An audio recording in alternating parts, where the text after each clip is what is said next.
Madhava Kunja Bihari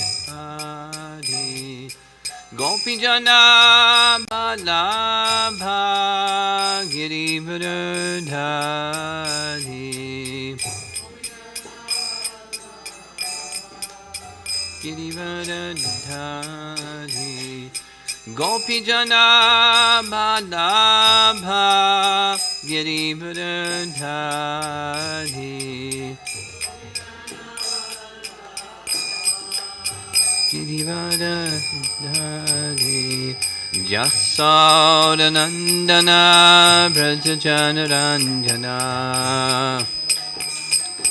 Brajajanaran Jasodanandana Brajajanaranjana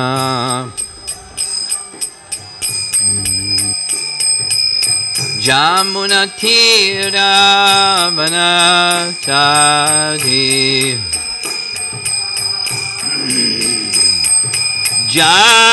Jamunatira Vanachari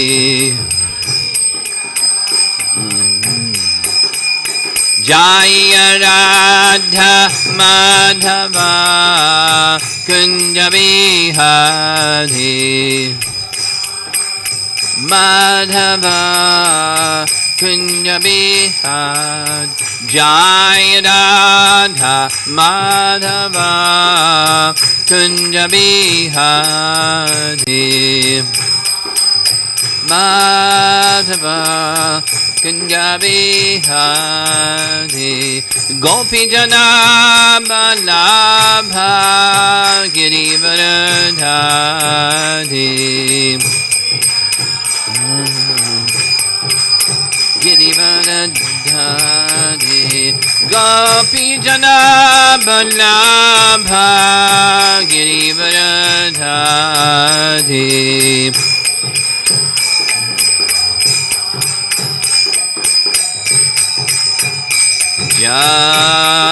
Jasodanandana Brajajanaranjana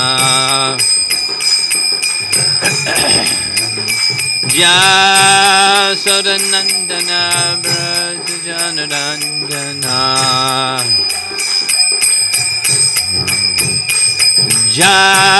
Jamunatira Vanachari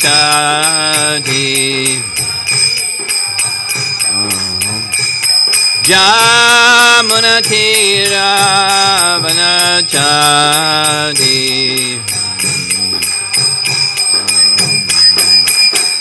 Jaya Radha Madhava Kunja Bihari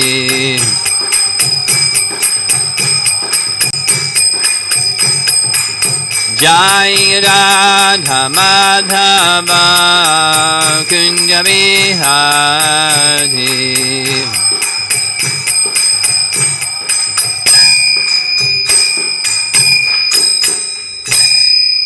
Jaya Vishnupad Paramahamsa Parividagacharya Astatarasatasti Srimad His Divine Grace A.C. Bhaktivedanta Swami Srila Prabhupada Ki Ananta Koti Vaishnavrinda Ki Shri Shri Radha Nilamadava Ki Samveda Bhakta Vrinda Ki Nitai Gaur Premanandi.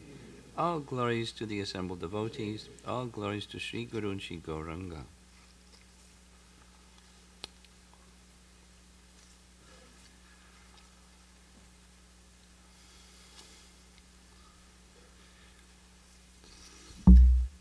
Maybe some of you noticed, maybe some of you didn't notice, but we skipped text 26.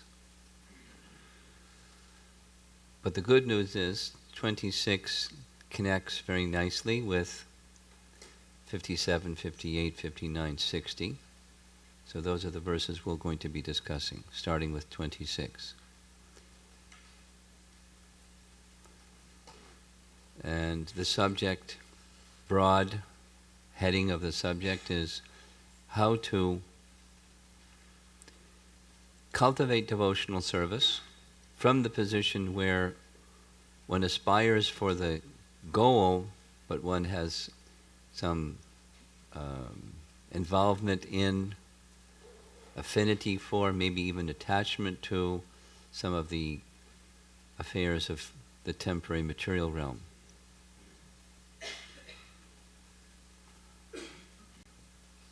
So let's chant text 26 together.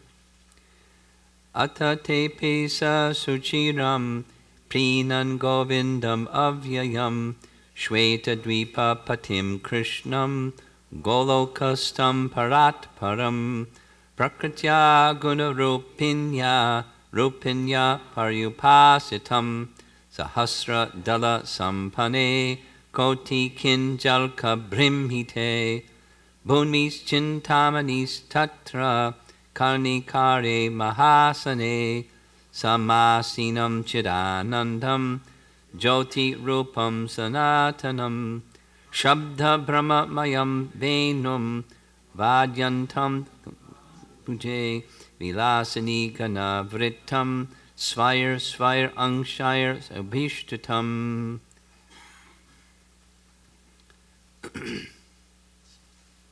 Translation: Brahma, being desirous of satisfying Govinda, practiced the cultural acts for Krishna in Goloka, Lord of Swetadweep, for a long time.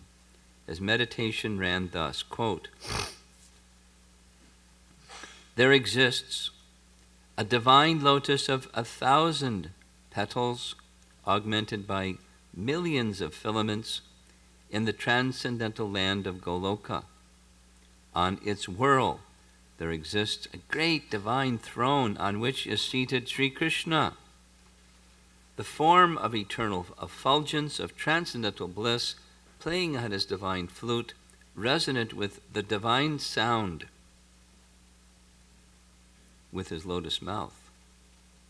He is worshipped by his amorous milkmaids with their respective subjective portions and extensions, and also by his external energy, who stays outside, embodying all mundane qualities."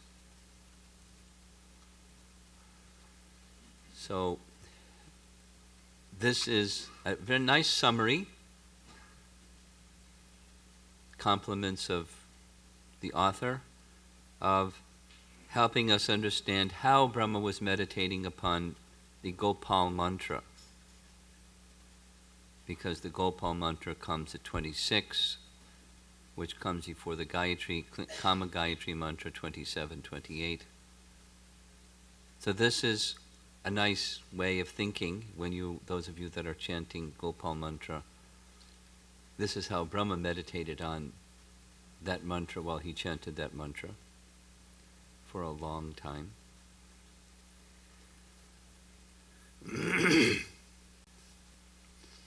In his purport, Bhaktisiddhanta speaks about something that Saraswati said, that is, there's a spiritual way to approach this mantra and a material way to approach this mantra, depending upon one's desires.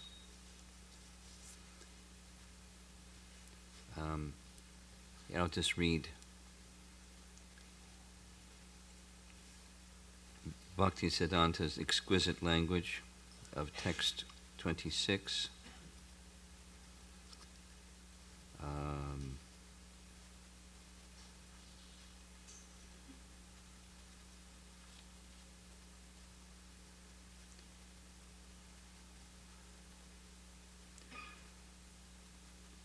For those of you who have books, it's the top of page 44. It's, well, about 8 lines, 10 lines down in the purport. Whoops, we didn't do the translation. Okay. So long as there is any trace of mundane desire in one's heart, it is the object of worship of Maya Devi Durga who has to be worshipped by such a person. So if you, the grammar is a little bewildering unless you understand what he's saying. What he's saying is, Maya Devi, who does she worship? She worships the Supreme Lord. The verse says she worships from a distance. So supposing someone has mundane desire, what should you worship? Should you worship Durga? Or should you worship the person who Durga worships? Or who Maya Devi worships? He's saying, like Maya Devi is worshipping from a distance. No, go back. Because she has material desire. We'll read the earlier part. Very beginning of that purport. Although the object of meditation is fully transcendental, yet owing to her nature, which is permeated with the quality of active mundane hankering, Maya, the non-spiritual potency of Krishna, embodying the principles of mixed sattva, rajas, and tamas in the forms of Durga and other non-spiritual powers, meditated on the Supreme Lord Krishna as the object of their worship. So supposing you have material desire, maybe you have one or two, maybe. Supposing there's some material desire, then who should you worship? The object that Maya Devi worships, although she's worshipping from a distance. Nevertheless, the fulfillment of one's heart's desire results from the worship of the object of worship of Maya Devi, and not from the worship of Maya Devi herself. So, for example, in Bengal, worship of Durga is really popular, aggressively popular. Why? Wanting the fulfillment of material desire. They worship Durga. Bhaktisiddhanta is saying it's not that Durga fulfills the desire. It's the one who Durga worships fulfills the desire. And one who is udaradi, or of broad intelligence, will worship the object of Maya's worship.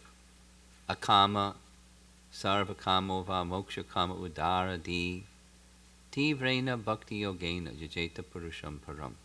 He refers to that verse. The meaning of this sloka is that although other gods, as distinct manifestations of the Supreme Lord, are bestowers of sundry specific boons, yet a sensible person should worship the all-powerful Supreme Lord, giver of all good, with unalloyed devotion, without worshiping those mundane gift-giving deities. Whoa. Whoa. But it's what goes on. Gift-giving deities. I want this one. Okay, here's this one. I want that one. Okay, here's that one. So rather than approaching for that purpose, worship the personality of Godhead, from whom the gift-giving deities that give boons get the ability to give those gifts from. Exactly what Krishna is saying in Bhagavad Gita, isn't it?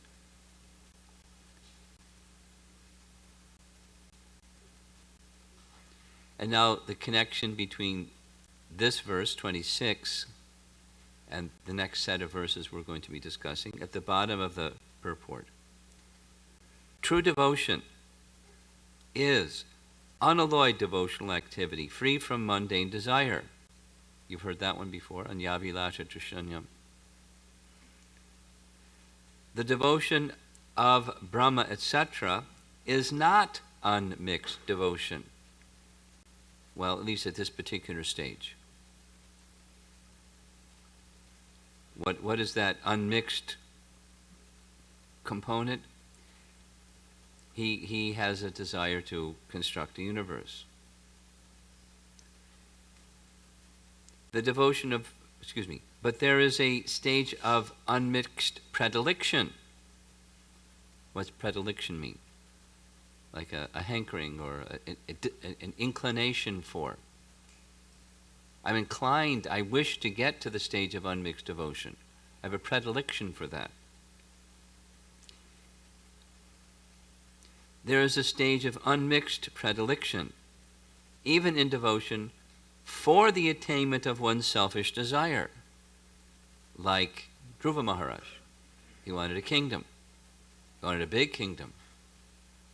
Better than his father's kingdom. Better than his father's father's kingdom. Better than his father's father's father's kingdom. He wanted a kingdom. Selfish desire. Mixed devotion. This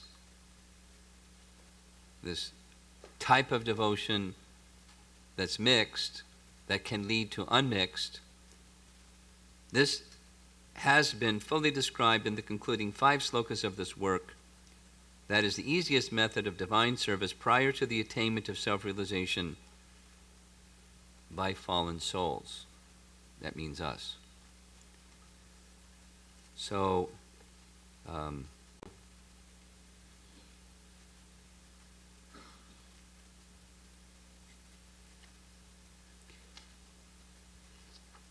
the conviction to worship Krishna even when one has material desire is based upon the Paribhasha Sutra message, that Krishna is the central pivot, or the diamond within the whole of the spiritual world, from whom all things come, his personal expansions or his energetic expansions, and everything comes from him.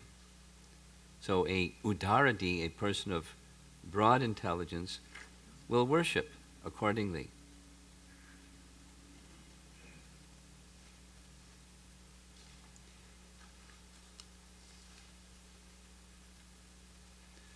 So now let's go to text 57, where we ended this morning. 27, 28,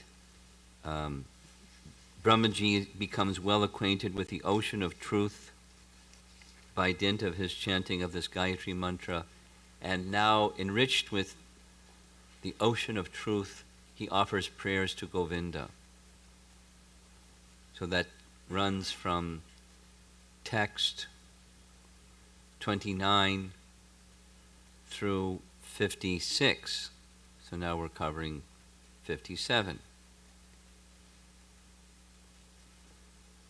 Ato vacha mahavishnur bhagavantam prajapatim brahman mahatva vigyasne pragyasarga chachainvati paschad slokim imam vidyam vaspatam bodhame. And the translation.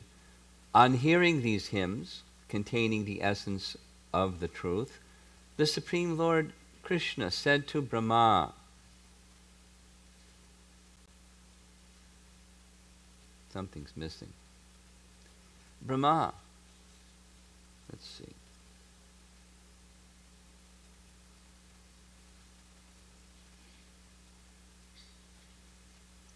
Anyway, if you experience the inclination to create offspring by being endowed with the real knowledge of the glory of Godhead, listen, my beloved, from me to this science set forth in the following 5 slokas.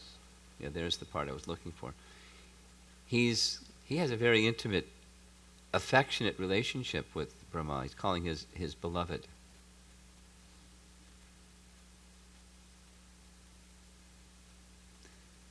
But remember what the rasa is. It's Madhurya rasa. He's understood his position as the maidservant of Krishna. Although he's in the body of Lord Brahma, his spiritual rasa with Krishna is that of a maidservant. And Brahma has realized that, and Krishna is responding according to his rasa, my beloved.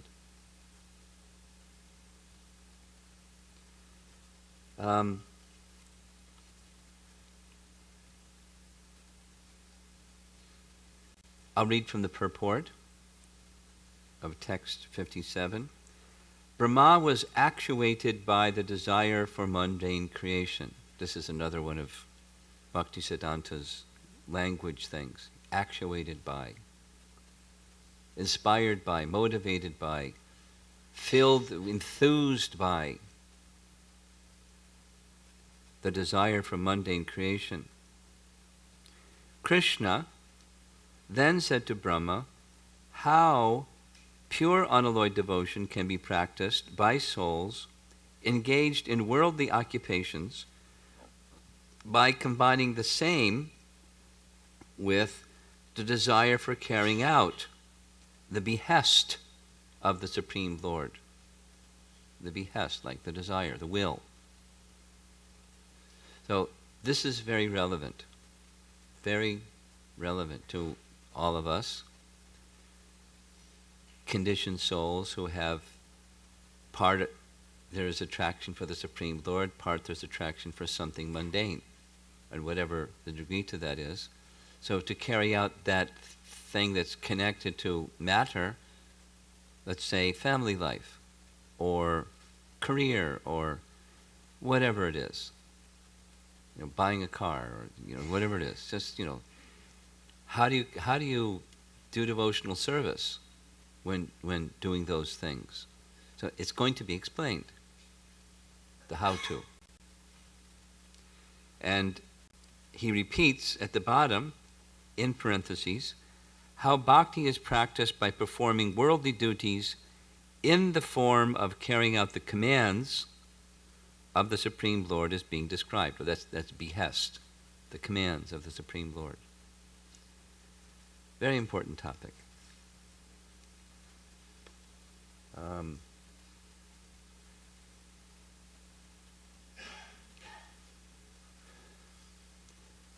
Lord Brahma has attained a very, very elevated state through his tapa and following the instructions of Saraswati and the instructions of Gayatri. He's realized his position as a maidservant. He's glorified the personality of Godhead, and now he's looking at, still inside, there's this, I want to create a universe desire. Which is pretty amazing, isn't it? Because he's seen and he's heard the flute song of Krishna, and he still has this, I want to create a universe thing going on.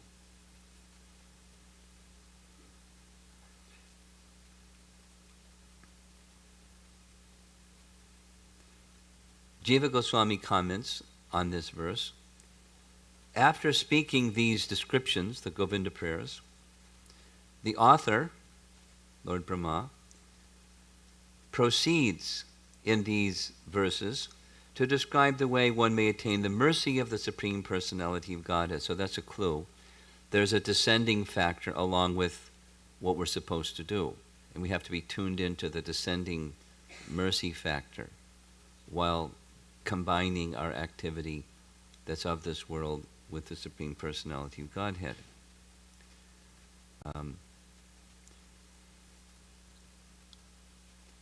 The Sanskrit term in the verse where he says, my beloved, is vatsa, which is it's the root of vatsalya, but at the same time, it's the personality of God. It's an endearing term. Something like, there's a place in the Bhagavatam where Swayambhuva Manu, after making the arrangements for his daughter Devahuti to marry Kardama Muni, the marriage is completed, all the gifts given to Kardama Muni, everything's done, he's ready to go, and he starts to cry. He's feeling the separation from his darling daughter. So he calls his daughter, my daughter, and then he calls him, my mother. And in the purport, Prabhupada comments, this is a special kind of affection for a father towards a daughter, because of course, the relationship is not, she's mother, she's his daughter, but it's a special kind of affection. And similarly, this vatsa, oh beloved, it just indicates the intimacy of the relationship.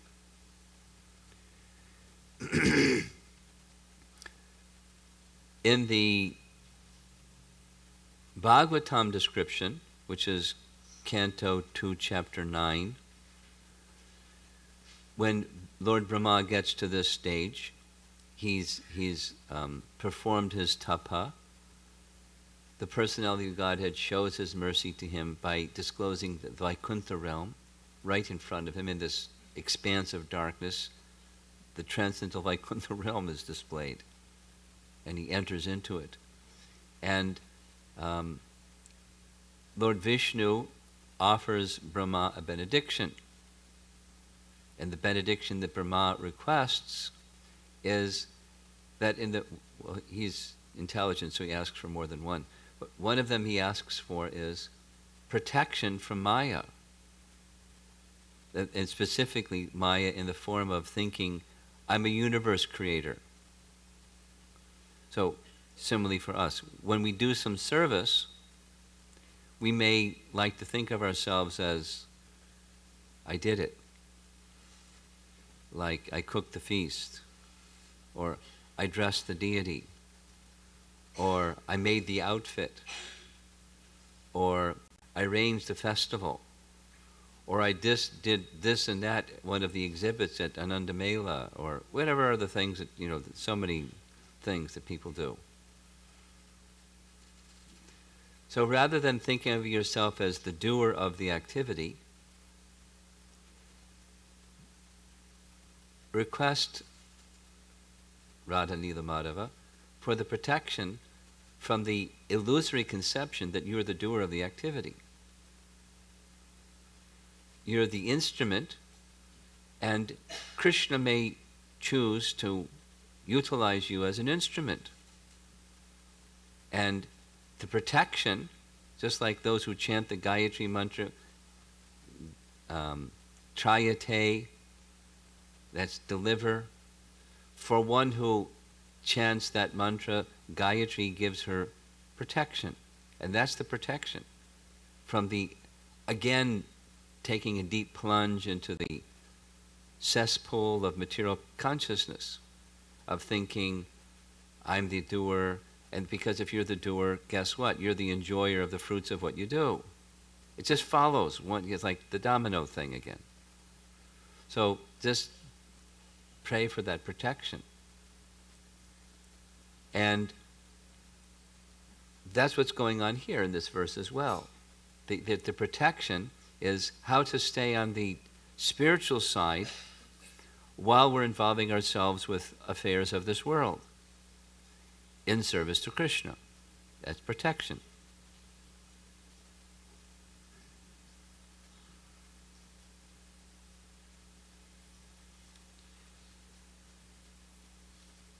So now we'll go on to the next text.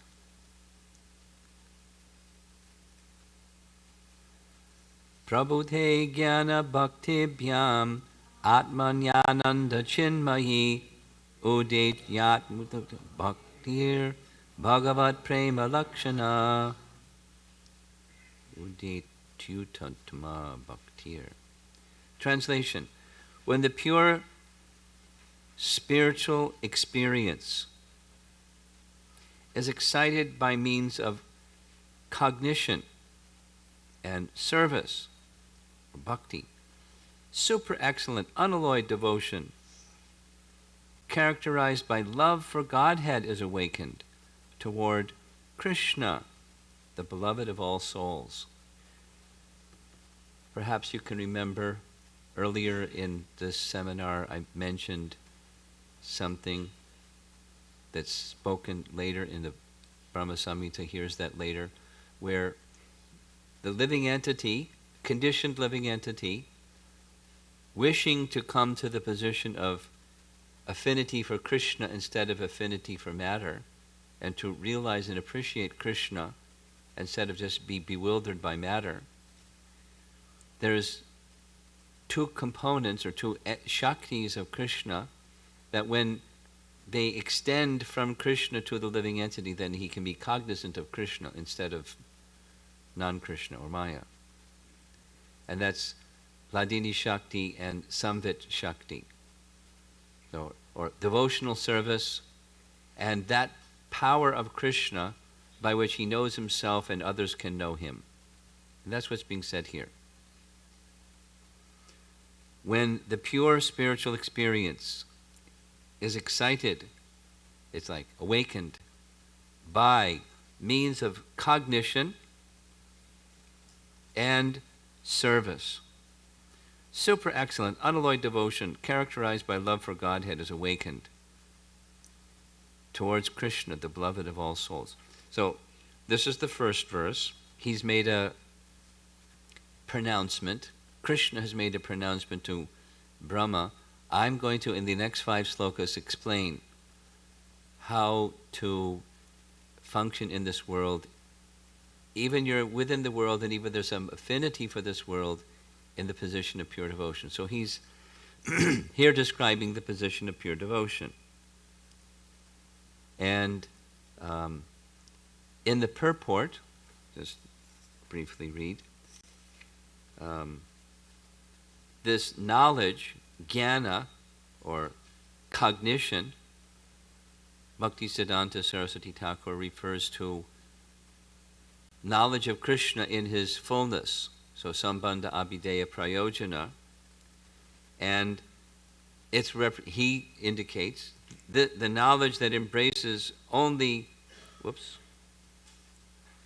he refers to dasamula. Let's go back. Real knowledge is identical with the knowledge of the subjective natures of Chit, Achit, and Krishna. Matter, spirit, matter, and the source of both. And of their mutual relationship.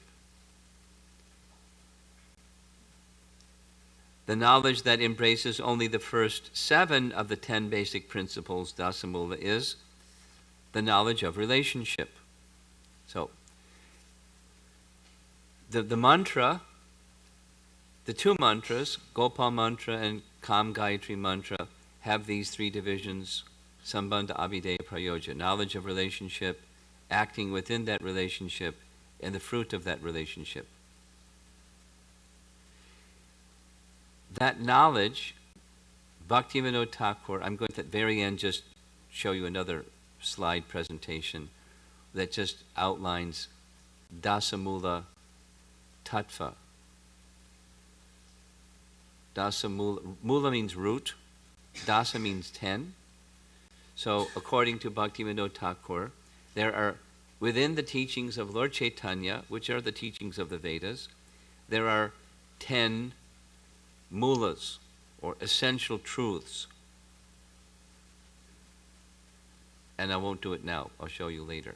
But that's what he's referring to, and he refers to it in the next verse also. One has to have a proper understanding of sambandha gyan, like what's what, who's Krishna, and what is everything in relation to Krishna from which everything comes. What is that relationship of all things?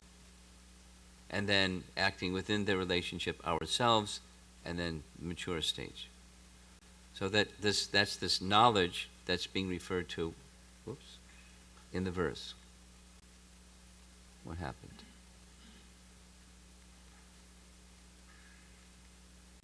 Okay. Cognition and service combined. So the cognition part is these truths of Lord Chaitanya's teachings as they're espoused in Bhaktivinoda Thakur's writing. Just little anecdotal. I became interested in this topic when I was visiting in one of our temples in India, and one of the devotees, the temple president, said, when Gaudiya Math Sannyasi came and asked the temple president, do you know what is dasamula? He was examining him. And he didn't know. He said, well, is it a preparation? Like you take, different roots and you make the roots 10 different kinds and you make dasamula? And the Gaudiya Math Sannyasi was disgusted. He said, you're a follower of Lord Chaitanya and Bhaktivinoda Thakur, and you don't know what is dasamula? Like slapped him around a little bit. Then he asked me, do you know what is Dasamula? I said, no, but I want to find out. So I found out, and I taught a course in Vrindavan for 1 month in VIHE on Dasamula. And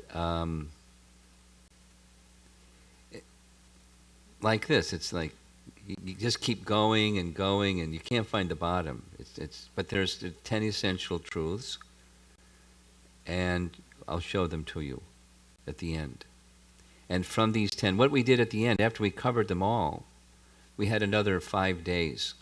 So I wanted to demonstrate to the devotees that think of something that you like from Scripture. So we started with taking the prayers of the demigods to Lord Krishna in the womb, Canto 10, Chapter 2. And then we analyzed sentence by sentence, by sentence, by sentence, by sentence. And every sentence is one of those 10. Everything, knowledge, can be analyzed through that lens, these essential truths. And when one knows these truths, you can understand the message of Lord Chaitanya. You can understand the Srimad Bhagavatam. You can understand Krishna. That's this cognition that's being spoken about.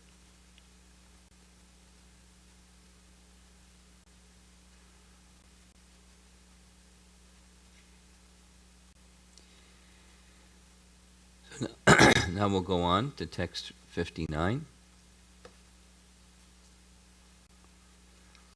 Pramanais tat sada charais tad abhyasaya nirantaram bodhayan atmanatmanam bhaktim apyutamam labhet. Translation: the highest devotion is attained by slow degrees. Too slow sometimes. Slow degrees by the method of 4 things: constant endeavor for self-realization, with the help of scriptural evidence, pramana, theistic conduct, sadachar, and perseverance in practice, abhyasa. So this is one that you can like wear on your chest or something. That put it on your mirror where you brush your teeth or something like. These essential things will help you. I like referring people to this verse when they say, Maharaj, how to? How can I da-da-da-da-da-da? Just go to this verse and it tells you how to. 4 factors for achieving Uttama Bhakti. So the previous verse is indicating what the stage of pure devotion is, and this is a description, text 59, is attaining that stage of pure devotion. In a nutshell.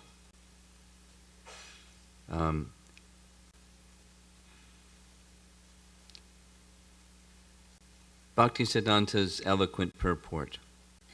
Theistic conduct, the conduct of pious persons, or sadhus, who are pure devotees, and the conduct of those pious persons who practice devotion to Godhead.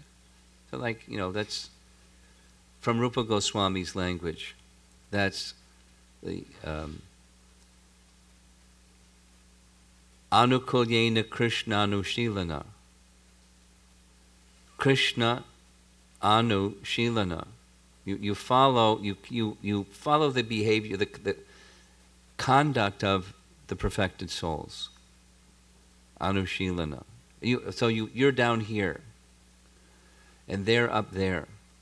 But you cultivate by hearing their instructions and following their instructions and feeling appreciation that you've kindly been instructed, and they're showing their descending mercy, and they're offering to lift you up. So with that feeling of gratitude, you follow. Cultivation of theistic conduct.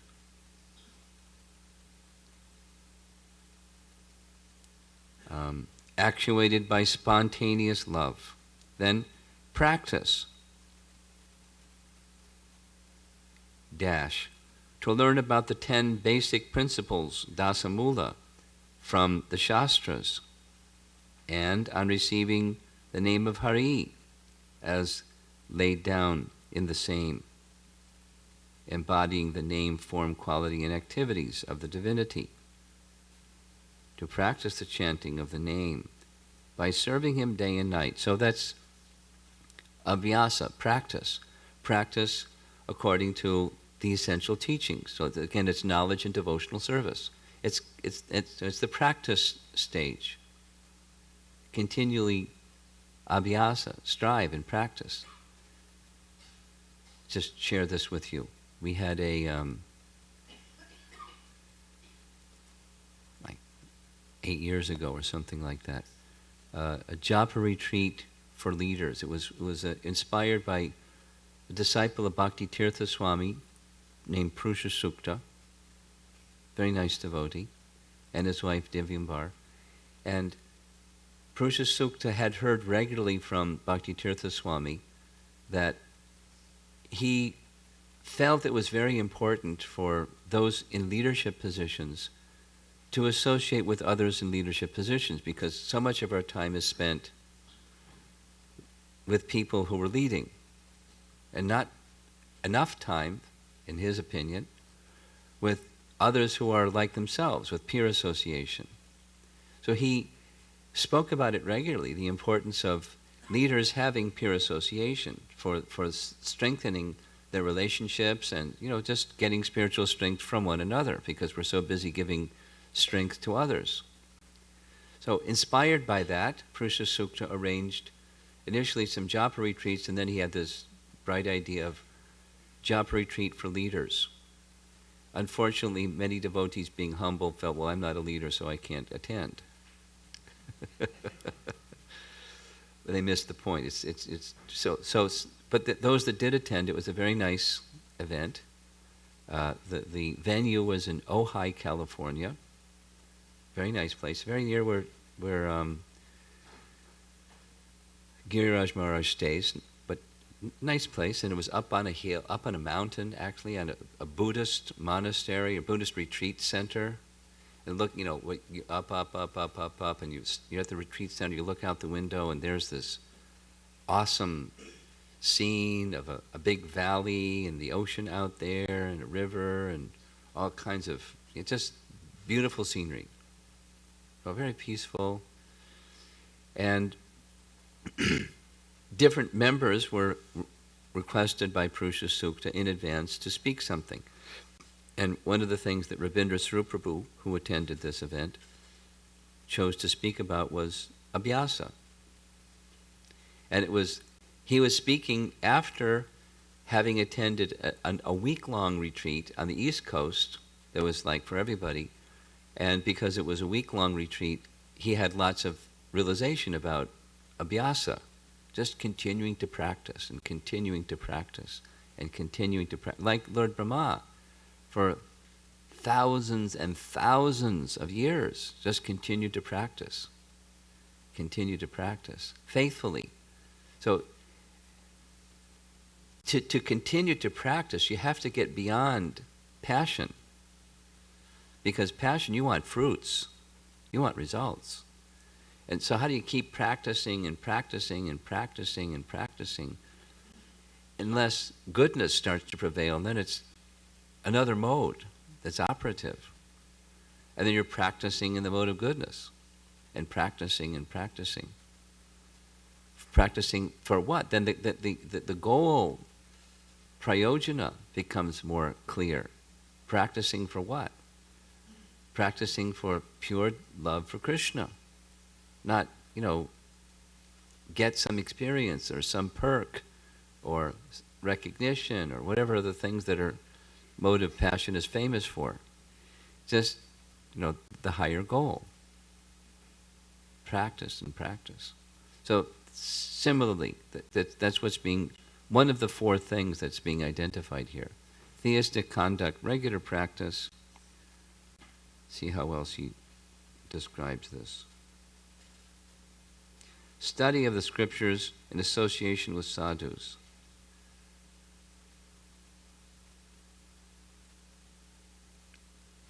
Practice is no other than following the mode of service of the name practiced by the sadhus without offense, by perseverance in such practice, and devotion characterized by love, which is different than characterized by duty,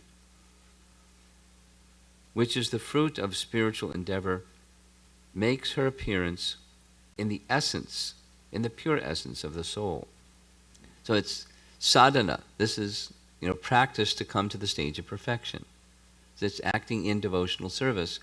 Even there may be some other desire. That's because that's the topic that's being promised here.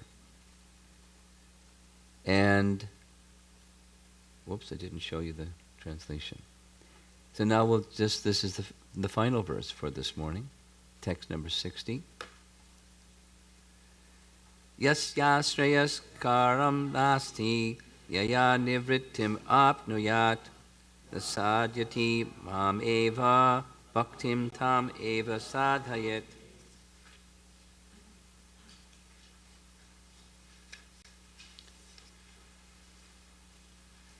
Translation.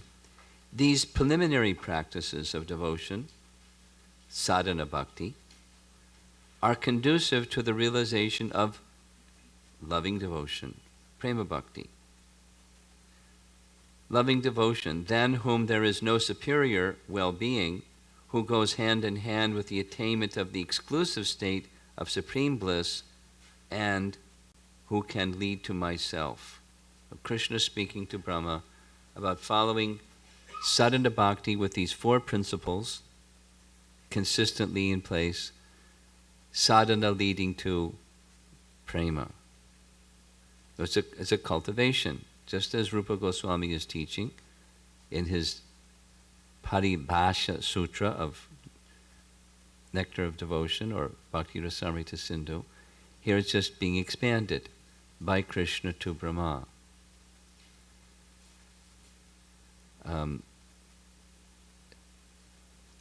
Again, going back to Bhakti Siddhanta's earlier language, where is that one?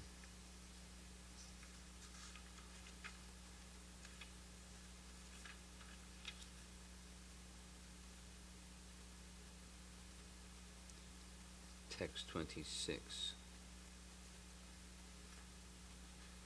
Yeah, a predilection, a stage of unmixed predilection, even in devotion for the attainment of one's selfish desire.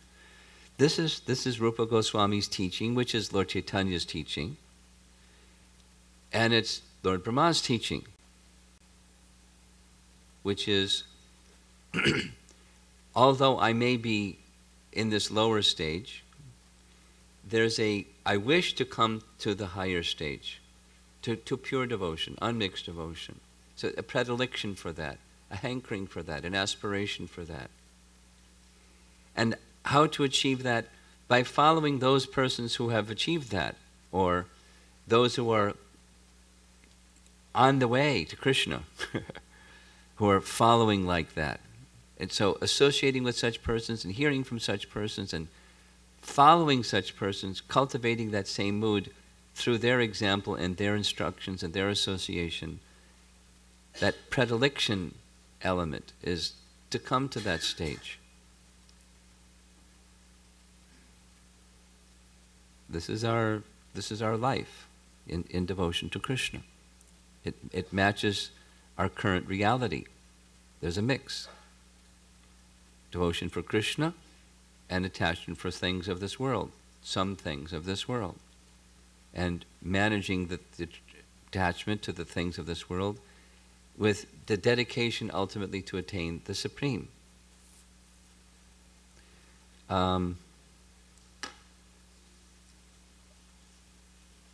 Last Sunday, I was in Chicago, and during the weekend there was a nice question that somebody asked. One of the youth, a college student, asked the question, how do I know the difference between my needs and my wants? So I gave an answer during that class, and I spent the whole Sunday Feast lecture discussing this, which is our topic here, actually.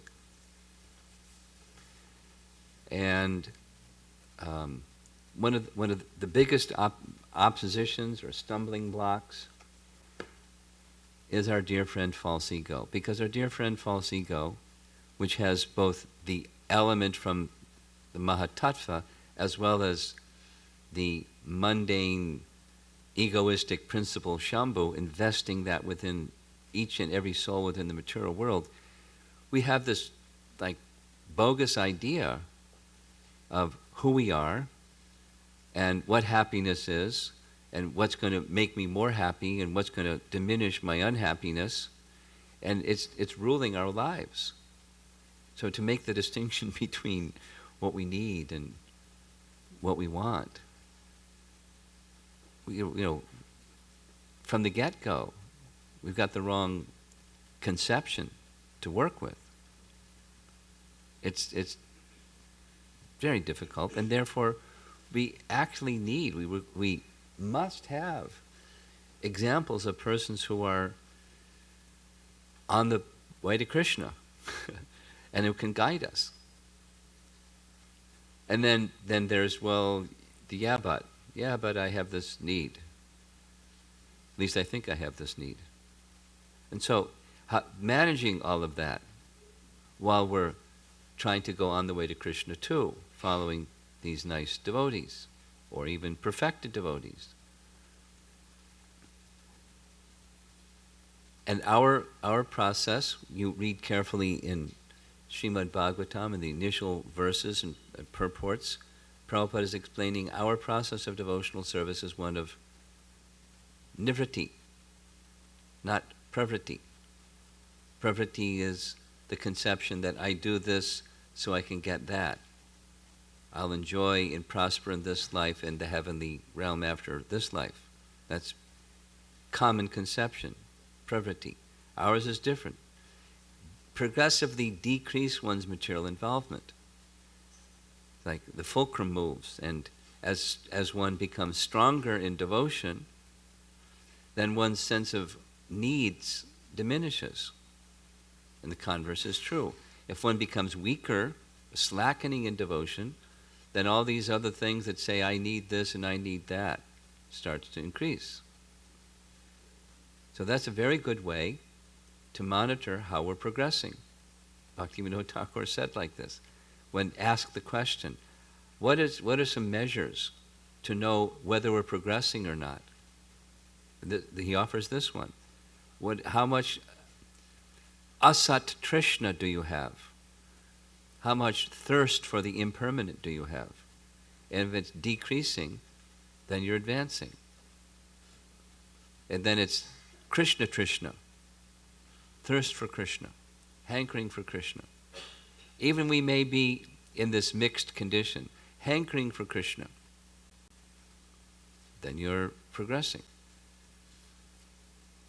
And then Prabhupada said, in spiritual life, there's no question of stagnancy or treading water.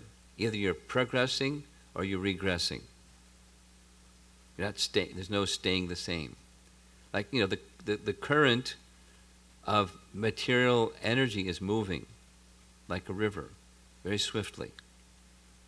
I'm sure you've noticed. It's moving very swiftly. And you go out into the stream of the material energy. Unless you're going upstream, you're going downstream. So we have to protect ourselves. It's not like, well, I think I'll just check out of existence. We don't have the qualification, besides it's not an option otherwise. So here we are, and it's moving swiftly. So we have to be striving for spiritual progress, otherwise we're regressing, just because we're in the stream of this material energy that's going down the tubes. It's like, a visual image for me is a vortex. You take a little cork or a piece of wood, a wood chip, and put it on the outside of a whirlpool, and it moves around and around. Well, what happens? It starts moving toward the center, moves faster, and it goes down, down, and it's gone. That's the place that we're in. It's Kali Yuga, and it goes down very quickly. Just don't be cautious and step in the middle of it. And you're sucked into the whirlpool. And it just goes down. It doesn't go up. It goes down. So we have to be very thoughtful, careful, well-guided, in good association. And this message in this section is very important. We have great fortune, the process of devotional service. We have the holy name. We have Lord Chaitanya's teachings. We may not know what the Dasamula Tattva is, but we have the teachings. And you can study Dasamula Tattva. Then you have those 10 items. You want to switch the slide so we can have that? I'll just take you through Dasamula Tattva very quickly. But still we have to be careful. We have to be careful followers of the great souls. This is just a real quick presentation on these 10 essential teachings. Here's Bhaktivinoda expressing, the Vedic scriptures are the only authority for knowledge of the ninefold aspects of wisdom. That's mula number 1. The pramana is the first one. Shabda pramana, Vedic scriptures, is the means of knowing anything you want to know. And those anything you want to know have the 9 elements. And here's the 9 elements, starting with Sambandha. Hari is the only source of wisdom. Hari is all-powerful. But there's this whole discussion about Shaktis, the potencies of Hari.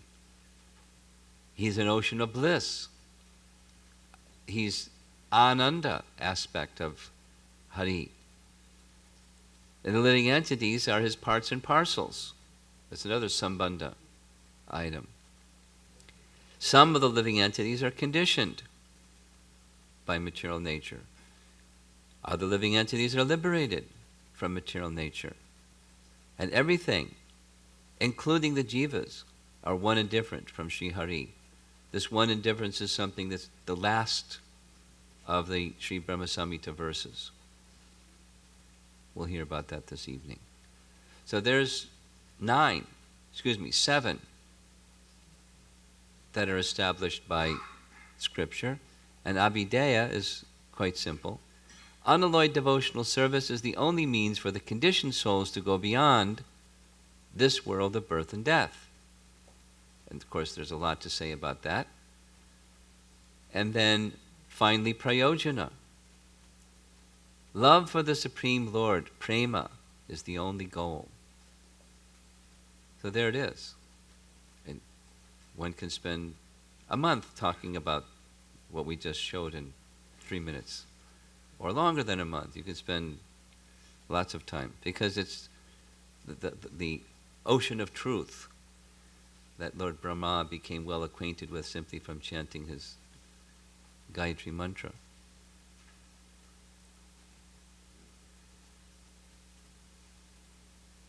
So we're being equipped with the means to go from covered to perfection. And it's a gradual process. Let's just read it again.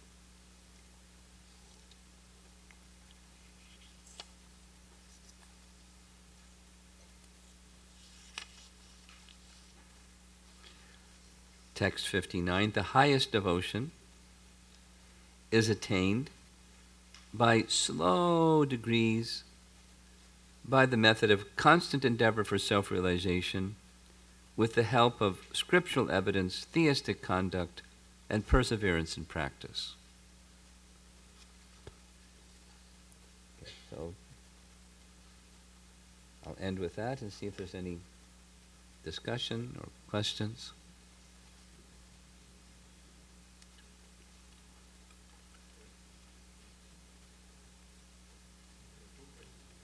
Okay, go ahead.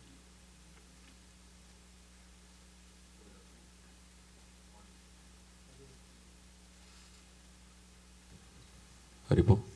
Okay, there are two questions online. First one is, what should be the mood when we chant Brahma Samhita, and how to maintain that mood so the chanting does not become mechanical? Chant with devotion. But the way that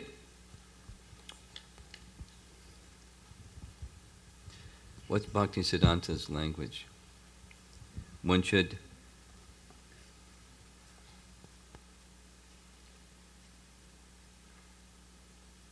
which verse is that? Maybe it's the final one.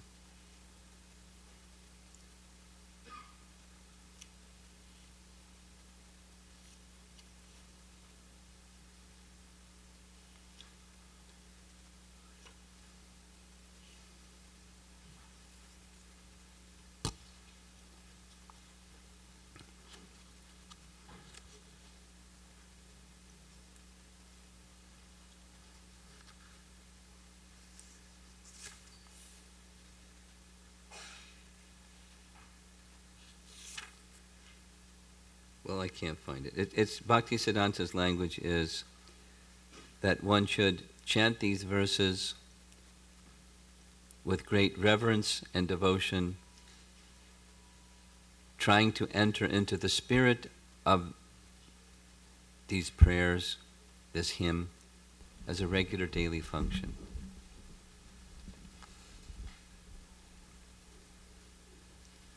Oral reception with great reverence and attention, trying to enter into the spirit, not just, the information part, but the spirit, the mood of the prayers regularly, as a regular daily function. That's how to. Of course, our tendency is otherwise, but we cultivate like that. The other question? Huh?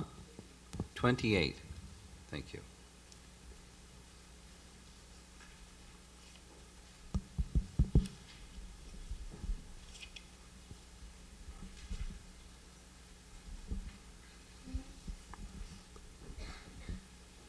Readers are requested to study and try to enter into the spirit of this hymn with great care and attention as a regular daily function. That's the end of the purport of text 28. Thank you.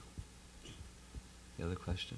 Yeah, next question is, how do we get the determination for practicing spiritual principles without being interrupted? These how-to questions,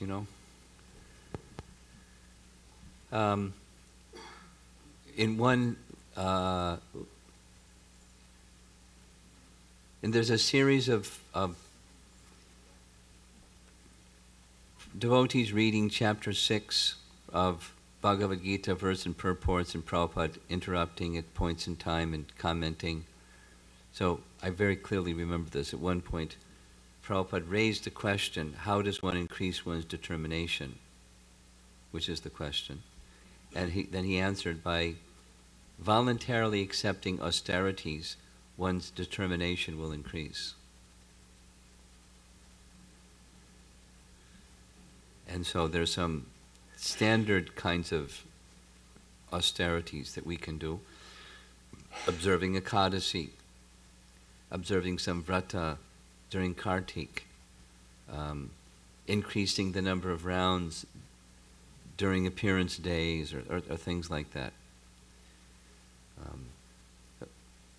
There are standard Vaishnava functions of voluntarily restricting oneself for the purpose of increasing one's hearing and chanting, not just austerities for austerity's sake.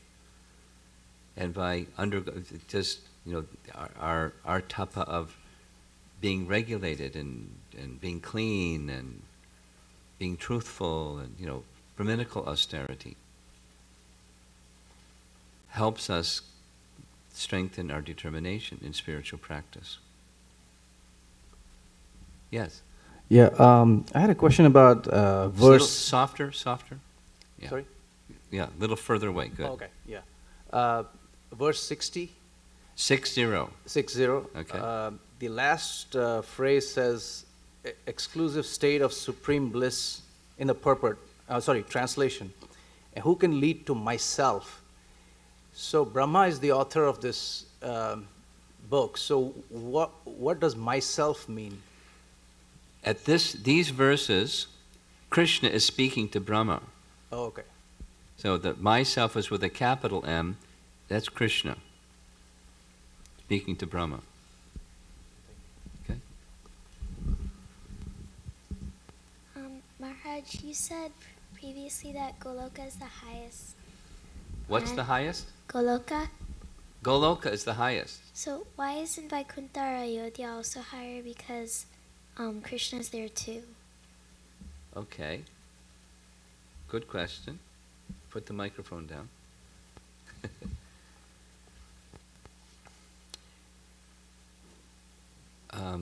I'm trying to think how to explain it so the child can understand it. So, in Vaikuntha, there's opulence. Ooh, there's so much opulence.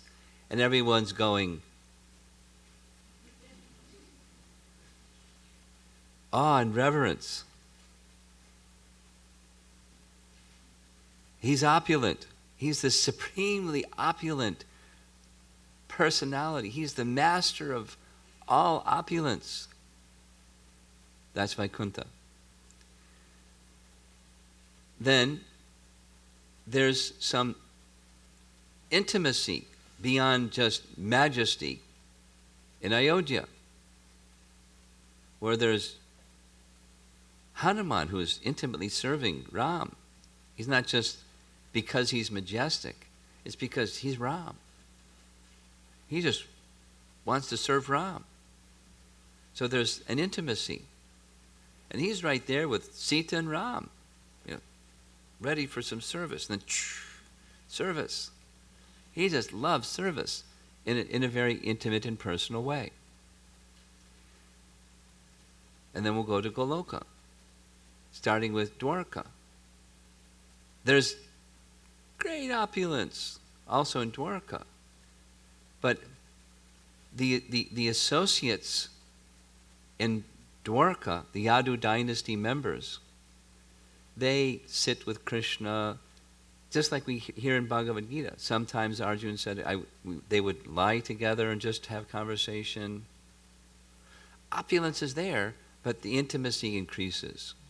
In Mathura, the intimacy increases. In Vrindavan, the intimacy, or madhurya, the sweetness, is so great, they don't even notice the opulence. They're not attracted to Krishna because, wow, he's opulent. You know who Bill Gates is? A lot of people know who Bill Gates is. Why? He's got lots of money. Money. He's got lots of talent too, but he's got... So people are attracted to wealth. The meaning of Bhagavan. Like in Bhagavad Gita, Krishna is the speaker. It's Sri Bhagavan Uvacha, right?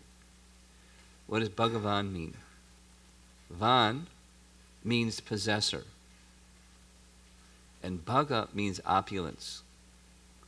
So he's the possessor of all opulences in full. That's Bhagavan.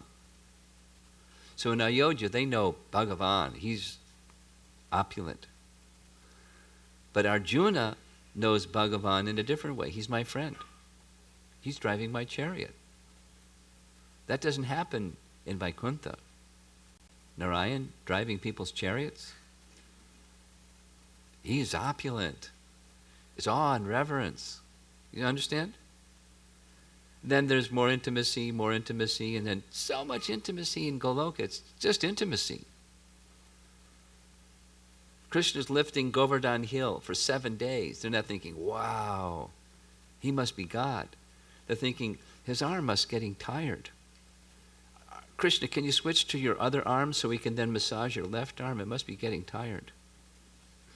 You follow? It's just intimacy of love. That's what makes it so special. Opulence is there. But this other is so strong. It just covers the opulence. They don't even pick up on it. Just sweetness.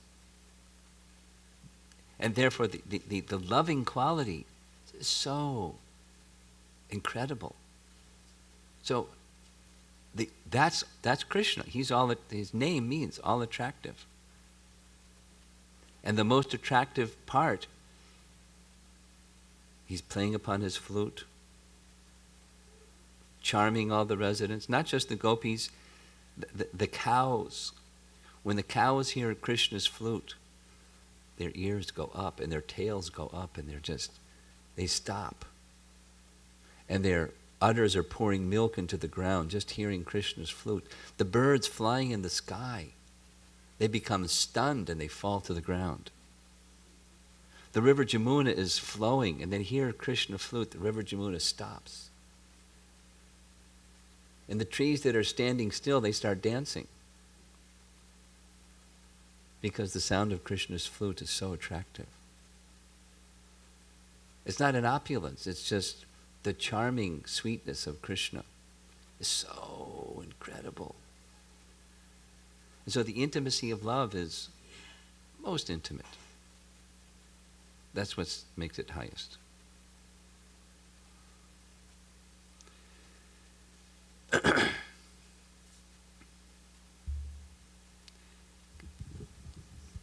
Who has the microphone on this side? Can you bring it up here in the front? Go ahead. Hare Krishna Maharaj, thank you very much for the wonderful lecture. Maharaj, can you please give more details how we can distinguish the needs? How we can distinguish the needs and the wants in the regular material life? If something comes on our way. I'll tell you what. You listen to the recording of that lecture, and you'll get an hour-long answer to your question. Is that all right? We'll do a short one. Go expand it again. Needs. We think needs. Ultimately, here's what we need: service to Krishna. We don't really need anything else. And even if we don't have anything with which to serve Krishna, we can just serve Krishna with our heart.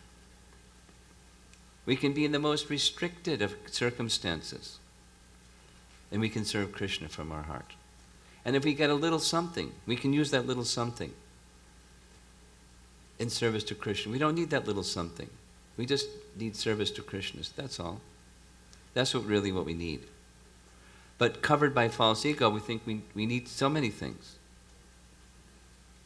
I'll list some of them.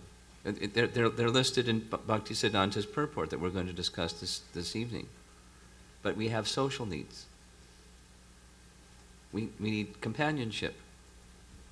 We need friends. We need people to talk to and to exchange with and have, friendship. We have to eat and sleep. We have bodily functions. We have social functions, bodily functions. We have mental and intellectual needs. And we think, they're needs. We can't survive without them. And, for most people, because of the state of consciousness, we can't survive without them. We'll go crazy, or we'll expire, or something, because they're needs. But it's only because of our conditioning that they're needs. And then there's things that are truly extraneous. We don't really need them. We don't need a second computer. I watch people on planes, and they've got 3 phones going. As soon as they land, checking this one, checking that one. I don't know what's going on. Hold on a minute. Do we really need that? Well, I've got to save time. Time is money, and I got to make money, and I need money, and so wants may not be what our needs are. So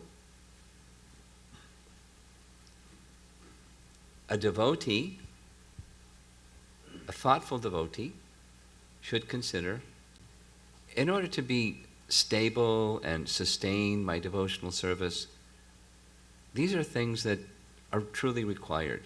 And there's some other things, they're not truly required.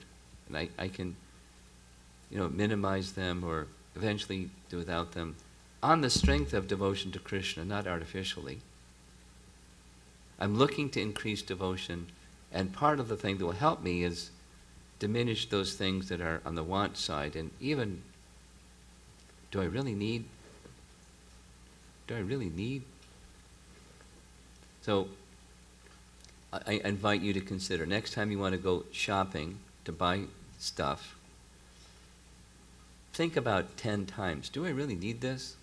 It's not good for the gross national product, but it's good for devotee to consider, do I really need this extra pair of shoes? Or whatever it is.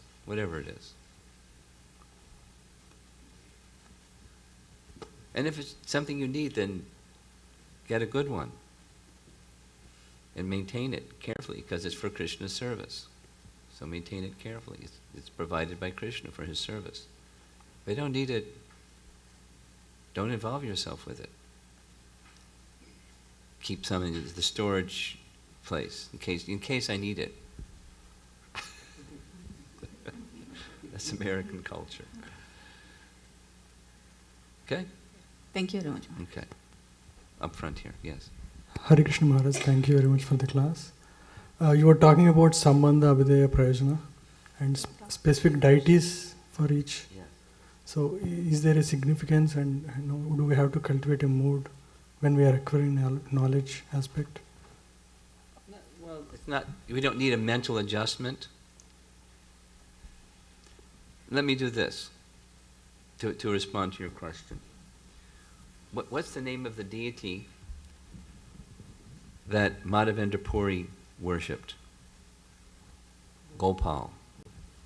And when he went at Gopal's request to get camphor and sandalwood paste, when he got back to Ramuna, the Gopinath deity, Gopal appeared in his dream and said, just give to Gopinath, because after all, he and I are the same.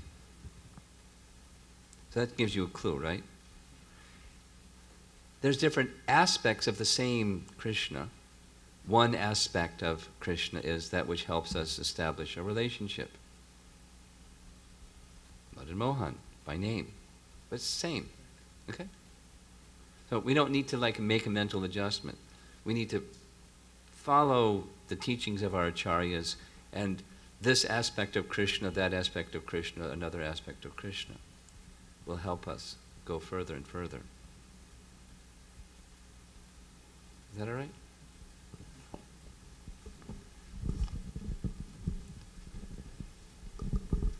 Hare Krishna Maharaj. Maharaj, thank you so much for wonderful sessions. Maharaj, I have a question regarding the in the text 58. It's saying about real knowledge is identical with the knowledge of it's related to absolute truth. And how is it connected to the chit and achit, animate and inanimate? How is it connected to? Animate, slowly and clearly. How is it connected to? Animate and inanimate. Animate and inanimate? Yeah. That's what you want to know? Yeah. It's just it's a relative state of embodiment. There's a soul, and one soul may be in a tree, another soul may be in a bird. So that's moving and non-moving. And then there's souls and there's matter. So matter is inanimate, and the soul is animate. But they're both energies of Krishna. So all features of life, animate or inanimate, that's the message. Okay? Thank you. And they have a relationship with their source, Krishna. Thank you, Maharaj. Okay. You have a question? No. Okay. Nanda Sutta, you had a question? Okay. Are we all done? Fantastic. Thank you very much. Prabhupada ki jai. Hare Krishna. So if I can have attention for a few more minutes. This is 2013 Thanksgiving, and Maharaj started to do this 2003. And in this room, except Nitya Gauranga and Divyadasti Mataji, who's not here right now, no one else who was here was there in a first retreat, not even Amritanand. So a lot of time has gone by, and Maharaj comes year after year, year after year, except 2006 we missed it because we were in construction of this temple. So I really appreciate Maharaj coming here and teaching us this sublime knowledge. And verse 59 it says, Tad abhyaser nirvantante. The devotees at Seattle exhibit perseverance in Krishna consciousness. They exhibit sadachar, the theistic conduct.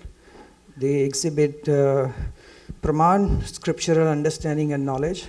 So we, Maharaj, we continue to pray and ask for your blessing to the devotees at Seattle. Keep making this progress, and we hope to serve you every Thanksgiving. Of course, anytime you are welcome to come here, but this has become a very memorable event in an entire year for us to come and attend this wonderful retreat. So thank you very much, Maharaj, and we will say 3 times loud Hari Bol to appreciate Maharaj's mood of helping devotees here. Hari Bol! Hari Bol! Hari Bol! Thank you very much. And evening is the last class, and I knew we could not have done all this kind of acknowledgement in evening. So, however, the last session will begin promptly at 6:40 in evening. Now it's a weird time, 6:40, and it will end at 7:30 with Gaura Arati. So please be here. 6:40. So we'll start class at 6:40 here. Hare Krishna. Thank you very much. And Amritanand and Madhav Chandra are cooking wonderful feast downstairs. So after Aarti, please honor it. Thank you.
సెంటర్లో పెడుతున్నారు.